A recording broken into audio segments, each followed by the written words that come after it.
Hi, Joe. Good to see you. Thanks for joining us here at the Cable Show. As we were talking about a few minutes ago, a lot of exciting stuff going on here. People talking about things, a lot of HD content, a lot of three-screen or multi-screen content delivery. What is Adara's take on that? Good question. Thanks for having me. Well, what we do is take all of this complicated, much more complicated ecosystem and package it so that not only the tier one operators that can put it all together can deploy it, but also the tier 2 and 3 operators that don't lack the economies of scale, usually lack enough sufficient resources to be able to do this kind of thing themselves. That's what we do.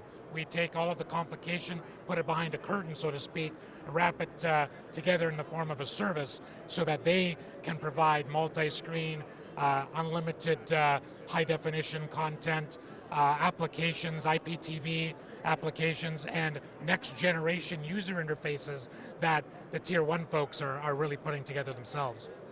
So you're providing all the transcoding, the packaging, the delivery, all through the cloud?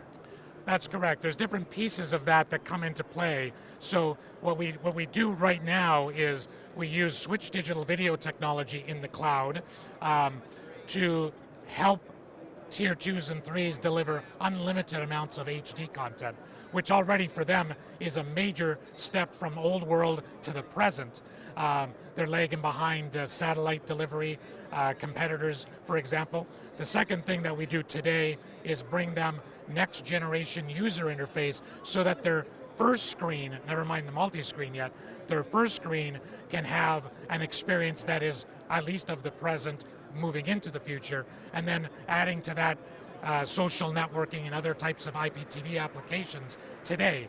Part of what we call the runway, what we add is the multi-screen experience that we will be adding the latter part of this year to be able to take that, what we do today, and also extend that into a 10 to 15 year horizon for them. Now, one of the things that operators have to do these days really to be successful is provide customization for their customers. How are those smaller operators able to do that when you are providing those services for them? That's a great question. So first of all, most of the tier 2 and tier 3 operators that we work with, they'll be very satisfied with just getting to the present. Their need for customization is much less. They recognize that their markets don't necessarily need the extent of customization, but where there is that opportunity, we do that for them. So customization in terms of the look and feel of the UI is theirs and just theirs. So there's a number of different elements of customization that we provide as a general part of our solution that allows them to present themselves in a unified way across not just first screen, but then multi-screen thereafter. They look like themselves, not like a bunch of different disparate pieces that they're pulling together.